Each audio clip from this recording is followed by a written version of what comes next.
భారతదేశపు ఆత్మ తెలుసుకోవాలి అమెరికా అధ్యక్షుడు ట్రంప్.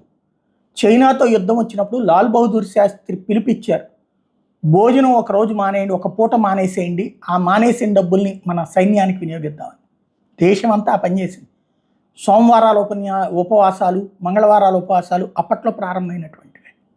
దేశం కోసం ఈ దేశ ప్రజలకి ఉన్నటువంటి తెగింపు, ఈ దేశ ప్రజలకు ఉన్నటువంటి విలువ, అది ఎక్కడో ఓ 10% దరిద్రులు ఎప్పుడూ ఉంటారు, ప్రతి చోట ఉంటారు. భారతదేశంలో దేశభక్తి చాలా బలంగా ఉంది. ఆ దేశభక్తిని తొక్కేసి లేదా తప్పుడు ప్రచారాలు చేసే వాళ్ళని పక్కన పెడతాం, దాన్ని చెడగొట్టేటటువంటి వాళ్ళని. కానీ తాజాగా కాంగ్రెస్ నాయకుడైన మనీష్ తివారీ చేసిన వ్యాఖ్య చాలా అద్భుతమైనటువంటి వ్యాఖ్య.